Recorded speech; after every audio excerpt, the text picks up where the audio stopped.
Well, I hope everybody enjoyed their snow day yesterday. Well, I realize that the rest of campus didn't cancel, but I didn't feel that I was going to be able to safely make it to campus. So hopefully you guys used that hour to take a nap and get some lunch and relax and get ready for the rest of your days. What I want to do with this lecture, in case I have to cancel classes, I'm going to post my lectures online through the LMS system. You all have access to that. Let me know if anybody has problems seeing that. And of course, I get a pop up during the middle of my during the middle of my lecture. Wonderful computer timing, Microsoft. So today, I want to talk about the West in the late 19th century. The West has always been kind of a nebulous term in American history. We've always been moving west ever since settlement. At one time, the Appalachian Mountains and the Ohio country were the West. At one time, Iowa was the West. And what we see during the late 19th century is a continued pushing of that western boundary out to the Pacific coast and the slow peopling of that space. And I want to talk about that today. What I want to do first, normally in class I would stop here and let you guys look at this for a few minutes. Art is just as much of a historical document as the written word, as monuments, as plays, etc. And paintings like this tell us a whole lot about what we think of the world around us and events that are happening and so on and so forth. This is a picture strongly associated with the concept called manifest destiny, that it was our Anglo God-given right to expand westward across the continent and occupy the North American landscape in any way that in any way that we could. The space was there for the taking. It also goes hand in hand with the concept that this space was empty, and it really wasn't. And we're going to deal with that as we look at this image. On the right-hand side of the picture, we have, you can see in the background, busy seaports, tall ships indicating travel between continents, travel between Europe and North America. It's trade, it's goods going back and forth, it's new people coming. We see, as we go closer to the center of the image, we see railroads expanding from that eastern point, but not automatically going all the way from east to west. In the middle, in the intermediary section, we have the stagecoach. We have the small family settler with his wagon drawn by oxen. In the distance, we have a Pony Express rider. In the foreground, we have the hunter, the trapper, the miner, all traveling west. If you notice, all the white people painted in this image have their backs to the east. They are all moving west. This is all indicating the western migration of America's population. In the right corner, in the right lower corner, we have that first early rudimentary farm.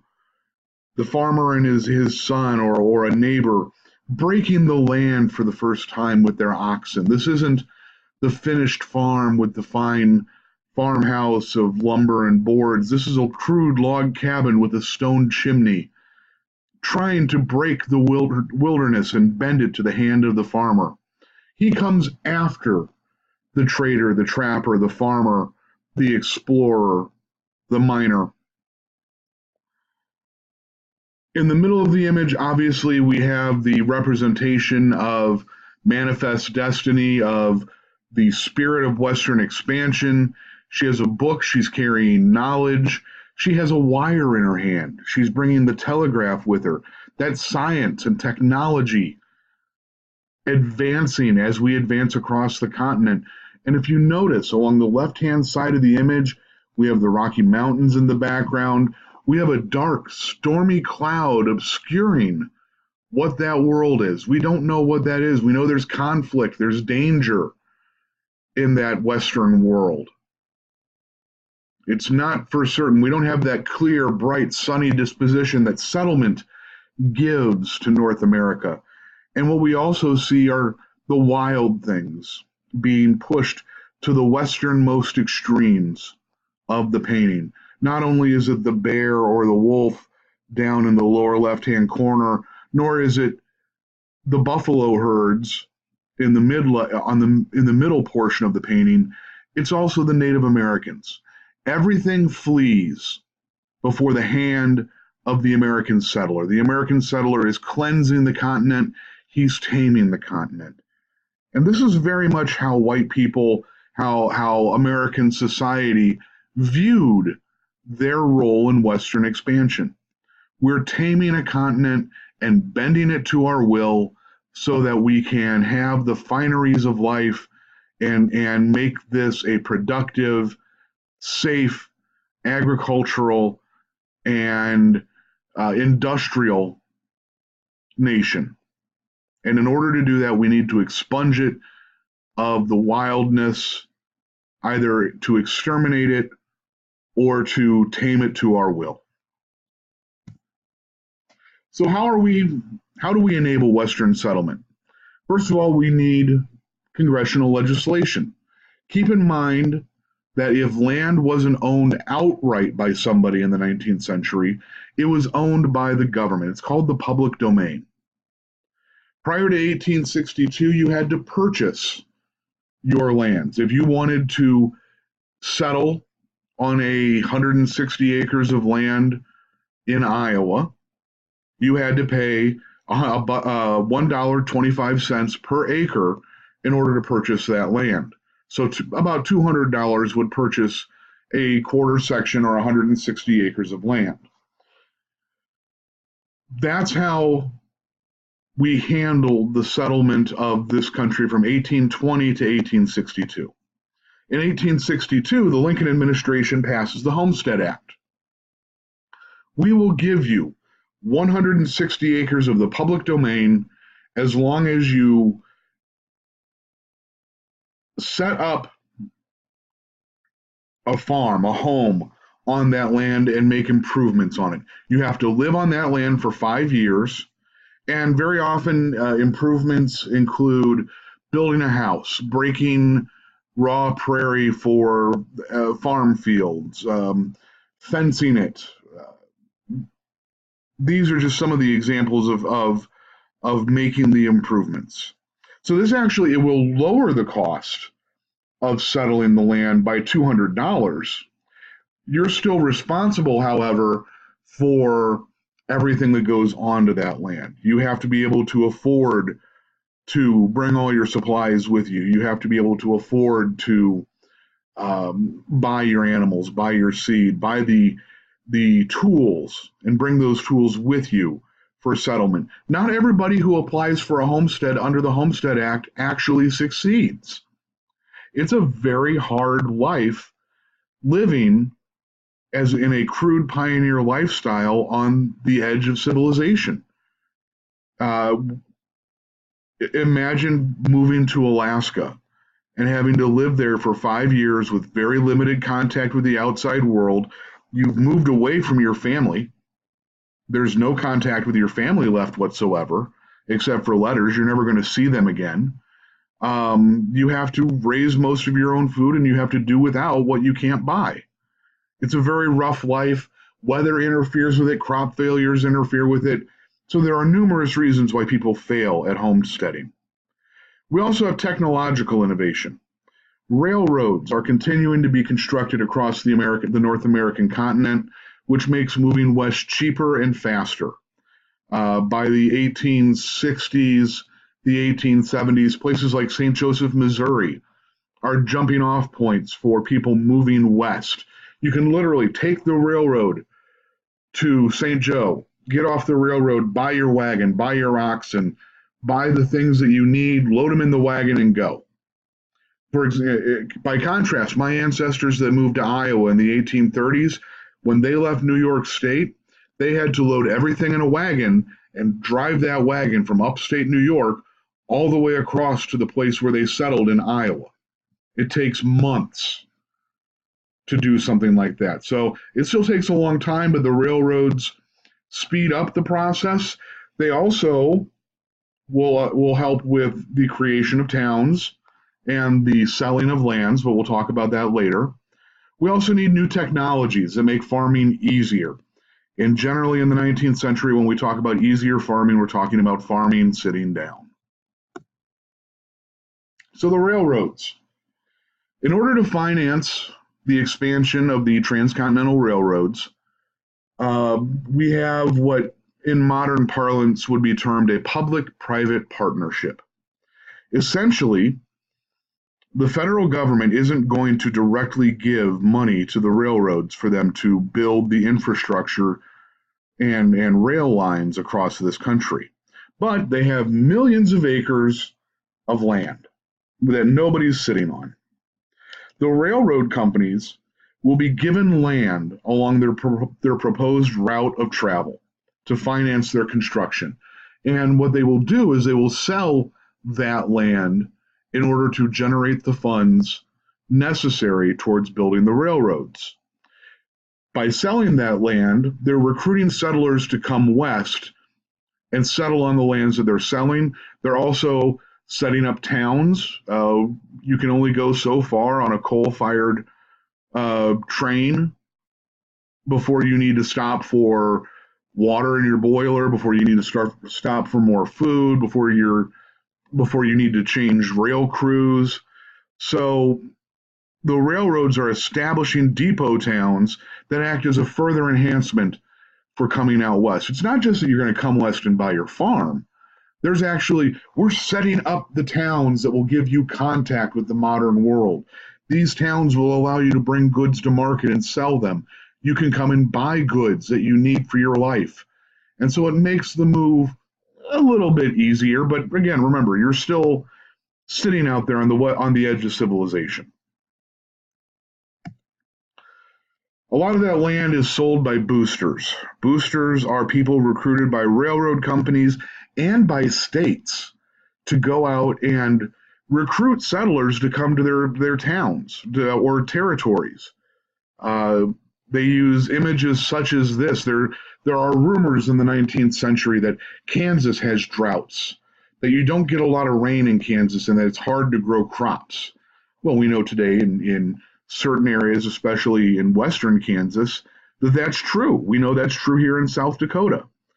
And so to combat that message, we see images like this making fun of the concept of droughty Kansas, that we can see the massive heavy rainstorm in the back. We see the large river, and it's all providing the impetus to grow outsized crops. Are they actually harvesting watermelons you can sit on and sweet potatoes you need levers to pull from the ground? No. Even farmers then knew that this was a comical means of selling the concept of moving to Kansas, but it does tell you that you can grow crops here, that it rains enough here to do agriculture, that you won't come to Kansas and starve. Now, is it always true? No. But as a booster, you don't tell somebody the bad things. You tell somebody the message they want to hear in order to recruit them. Not only are images like this used to sell Western settlement to American citizens, we actually see the states and the railroad companies sending literature and boosters overseas to try and recruit settlers from European countries, especially Northern European countries, who come from a similar background as previous American settlers, waves of settlement, and telling them, this is a place you can get cheap land. There's no land available left in your country to purchase. Your children will be peasants farming some rich man's land if you stay here, but if you move to America, you can farm for yourself. You can own your own land, own your own farm, and set your children up for success into the future. And that's a very popular message, as you can tell by the pockets of immigration, names associated with immigration and ethnic groups. that clump together in the western states beginning in this period. Agriculture is the key to understanding Western settlement. The vast majority of immigrants who come from eastern parts of the United States to settle in the Western territories go there to farm. They go there because the soils are poor back home, because land is too expensive back home, and and this includes places like Iowa, Illinois, Wisconsin, Ohio. It might be that you live in an area where your farm is played out. We don't know a lot about soil science in the 19th century, and it's a lot easier to pick up and move than it is to try and regenerate the soils. So agriculture is the key towards understanding Western migration. Wheat is the main cash crop for these farmers. Yes, they will grow a lot of corn, but generally wheat grows better in a drier climate that they find as they move farther west, and wheat will provide them with a cash income every year uh, as they establish their farms. These are going to be isolated farms. You might have a local network of neighbors big enough to help you construct a building, have a barn raising, maybe help at times of harvest. But in general, this is a lifestyle that relies on family labor and doesn't really have much of a concept of childhood. There will be schools established thanks to federal legislation dating to the 1780s, the Northwest Ordinances. But generally, children are needed to work on the farms. It's a hard life. Yes, you're out there in the brisk sunshine. You're enjoying all the aspects of a good environment and the clean air. You're not trapped in the cities. Generally, farmers have more food to eat than people living in a city because they're raising their own food. But it's a very hard life. It ages you very quickly. It breaks the body because while there are some agricultural innovations, we see in the center of this image here a man sitting on top of his grain binder. This is actually very typical of Western family pictures that we see in the late 1860s through the 1880s. You're taking a picture of your farm. Everybody in the family is going to be in there. They're dressed in their finest. You're showing off the farm that you've built with your own hands. We see the cabin there in the distance, but it also has a new addition right next to it, built out of milled lumber. We have various outbuildings on the farm. We have that reaper showing that he's invested in technology. But beyond that, this is a picture you send back home to family members to say, we are successful. We're making it in the West. Our life is hard, but it is good, and this is what we are gaining and building for ourselves. As I said, we need new agricultural technologies in order to make farm life tenable on the plains. A lot of this is farming sitting down.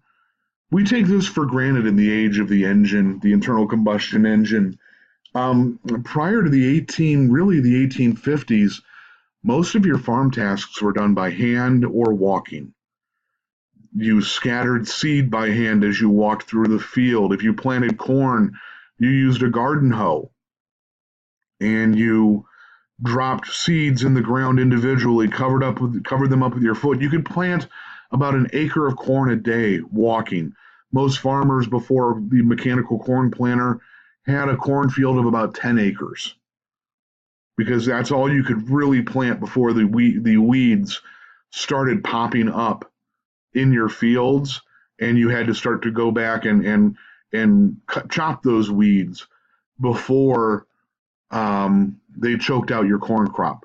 And here we have some examples of how farming improved and changed to allow farming in the Western Plains. We have the riding plow in the upper left-hand corner. No longer are you going to have to walk behind your team of horses, and you're limited by the human frailty as to how much ground you can break. Now you can break or plow 5 to 10 acres a day instead of 1 acre a day. You can get more land into cultivation. Upper right-hand corner, this is an 1850s horse-drawn corn planter. It's one of the first practical corn planters designed. Again, like I said, this allows you to plant up to 10 acres a day. You can get bigger crops.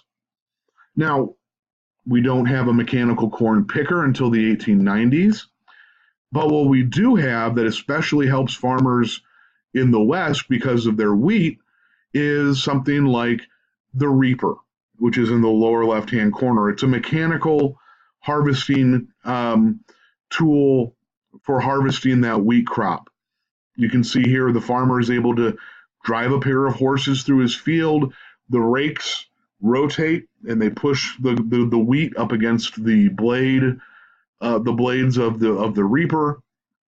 It lays it down in the field and it makes harvesting so much easier for people. What we also need is something like this plow, the breaking plow. That is, we see that this really tames the Western plains. One thing we forget in living in this modern era, we look out on these farm fields that surround us here in South Dakota as you drive towards Sioux Falls, and these fields have been in production for 130 years. They've been broken a long time ago. When the first farmer dipped the cutting edge of his breaking plow into those fields, that's the first time that root network of prairie grasses had been cut in 1,000 years, in 10,000 years. And so you have this very deep bed of intertwined roots from the prairie grasses. Some of these prairie grasses send roots down that are 8 to 10 feet deep into the soil. You've got to cut those roots in order to turn that soil over and put your initial crop in to make that a productive farm field. I love reading accounts of Western settlers. The first time they plow, it sounds like somebody's shooting at them in the distance. Or they hear this great giant popping and ripping sound coming from the soil. They're cutting that root network with these breaking plows. They're cutting roots as big around as your thumb. You need special plows to do that. It would actually tear apart a regular field plow to try and turn those soils over. So we need special breaking plows to deal with the deep root networks persistent in the prairies. So that's just some of the technologies that we need in order to settle the West. Often when we talk about Western settlement, we really forget about the role of women as they settle. Women had an expanded world of rights out west, while at the same time facing an increased isolation that sometimes endangered their lives. Reliance on family often meant that women were equal partners in operating the farm. They had physical roles outside of the house that were required of them in order to make the farm function and profitable. They needed to work just as hard as the men, on top of doing the gendered chores of raising the children, cooking meals, and laundry. They had to tend gardens. They had to help at harvest time, especially if they were expecting some type of weather event that might interrupt or ruin the harvest. They faced incredibly hard work that wouldn't necessarily have been expected of them back east, even in other farming communities in eastern Iowa or other places of the Midwest.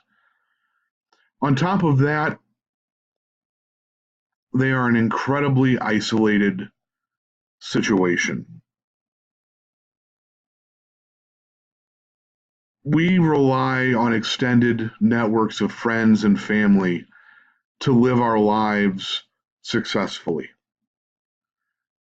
be it getting help with homework or getting some food for us when we're sick, as we experience in college, to in an age before regular hospitals or regular doctor contact, you need the help of older women to deliver children and to deal with family illnesses. Back east in civilized, settled areas, you would have had your mother, your sisters, the neighbor women to all come in and help you in these situations. You lived in very close networks where people had easy access to each other and could help in times of crisis. On the frontier, you didn't have that. On the frontier, women had to deal with these things by themselves. I mean, imagine trying to deliver a child in this sod house by yourself, your husband maybe, and there's no doctor within 20 miles to come and help you. Imagine dealing with sickness without antibiotics. It's an isolation that can be soul crushing for people, men and women. The large workload in women's diaries, the workload and the tasks that they have to deal with is so burdensome, so heavy, that they actually refer to it as a drudgery. One of the things we hear when we talk about Western settlement in the 19th century is the concept that the West was a safety valve, that as populations grew larger, as people didn't want to live with city life, they didn't want to deal with the poor, sorry about that, they didn't want to deal with the various worlds around them, you could move west and start a new life. If you were young, you could go out and homestead and set up a farm for yourself, and this great American mythology of the West. Well, was the West actually a safety valve? Did it act as an outlet for an excess population? In some ways, yes, and in some ways, no. The biggest aspect of this is the cost. Generally, historians, as we look at this question now, we sit down and look at how much it costs, not just for the land, but what it costs to farm the land. How many of you guys could pull together an extra $1,000 right now to go off and start a new life? Or actually, in the modern world, $10,000 to go out and put a safety deposit down on an apartment, pay that first couple of months' rent, have enough money to save up to pay for all your groceries in case you don't get a job for the first couple of months. I mean, that's kind of what we're talking about when we're talking about moving west. There's no immediate income. Farmers get paid once a year when they sell their crops. So do you have the ability right now to pocket a year's income plus expenses, plus all the furniture you're going to need and a new car or pickup truck to load it into to take it west and start over somewhere? That's what people are facing when they move west. Poor people can't afford that. Yes, you have free access to land, but you don't have the money it takes to stockpile a year's worth of or 6 months worth of food. You don't have the money to stockpile all the tools you're going to need at once in order to do this job. Really, it's the middle class at the lowest that can afford to move west. It's a very expensive proposition, and we forget that in some ways. So what kind of problems faced immigrants as they moved west in the 19th century beyond that financial issue that we just talked about? Well, number one is the Great American Desert. Some people actually believe that once you cross the Missouri River, you're crossing into some dry, unforgiving hellscape that you can't grow food or raise cattle on, that there's nothing out there but sand. In some areas, that's actually true. We also have to deal with the fact that once you get past the 100th meridian, which runs through this state about where the Missouri River really makes its break to the west, once you cross the 100th meridian, you actually do see a drastic reduction in the amount of rainfall uh, in the west, and that runs north to south throughout the continental United States. Um, it is a drier climate. You can actually see it as you drive across South Dakota. You literally crossing the Missouri River or getting to the Missouri River Valley, you get to an area where corn quickly disappears and cattle ranching picks up because there's not enough rain out there to actually support commodity agriculture as we know it in the eastern portions of the United States. And farmers will find this out the hard way, and we'll talk about that in future classes. Farmers have a lack of money generally to buy, or a lack of credit to buy to buy land on credit. The only way you can purchase land from the government if you're not going to homestead it is to buy it with cash. The government after 1820 does not allow the use of credit to purchase lands. So you need to borrow money. You need to be able to borrow money to buy that land. If you have crop failures, you can't make your mortgage payments. You lose your farm. Land speculation drives up the cost of buying land. Rich people from the East, even people from Europe, will send speculators out and buy up massive quantities of the American West.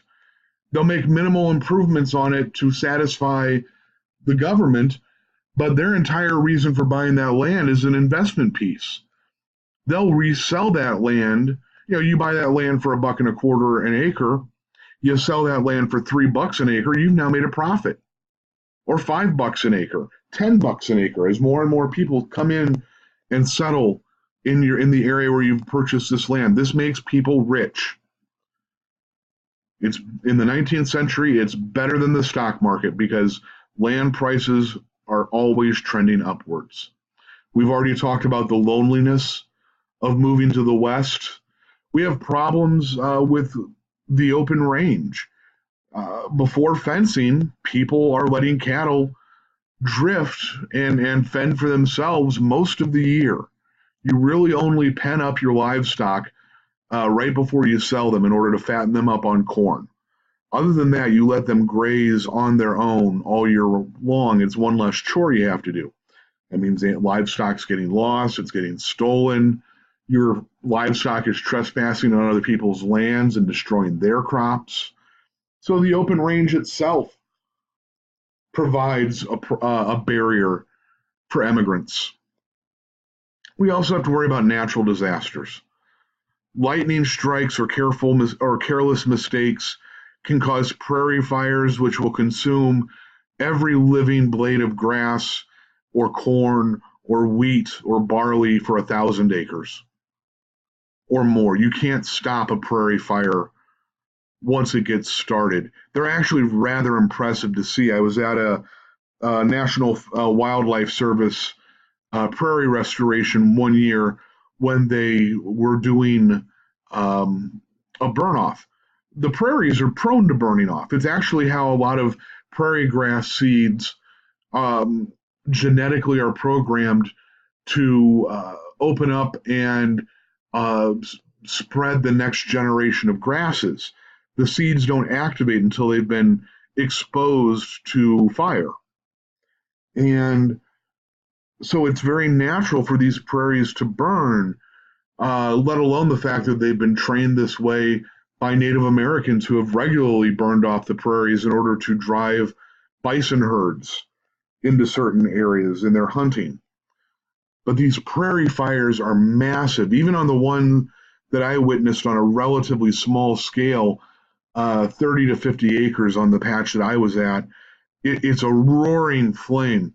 It starts with a spark, a little bit of a flame, a Forest Service worker dropping a little bit of fire with a drop torch. And the grass starts burning, and then as more and more grass starts to burn, you can't hear somebody talk next to you it's like a roaring jet engine. And it presents this ever spreading wall of fire that you can't stop no matter what you try. Grasshoppers, locusts in the West are a natural barrier towards expansion. Actually, one interesting thing here in the Sioux Falls area in eastern South Dakota, in the mid 1870s, there was a grasshopper crisis. They had come out of the West, and when grasshoppers came, we see grasshoppers in the summer, big deal. There's 20 or 30 grasshoppers in my yard. They're hopping around. They're on my stuff. They're weird looking. Big deal. When we talk about grasshoppers, we're talking biblical plague level grasshopper infestations. You see them coming as great black clouds in the sky. You hear the hum of their wings from a mile away as they come in, and they eat every green thing they see. The trees are stripped of their leaves. The corn is eaten to the ground. The grass is gone. Every crop that you've planted and rely upon is gone because of these grasshoppers. Families will go out and try and take sacks and shirts and pieces of cloth and beat them away from the crops and try and kill them. There's so many you can't kill them, and they're landing on your clothes. They're actually eating holes in your clothes as you wear them. The grasshopper crosses, there are 2 or 3 here in eastern South Dakota. It gets so bad, a local priest gathers together several congregations and they do a walk of piety, a walk where they fast that day. And I want to say they walk like 5 or 10 miles.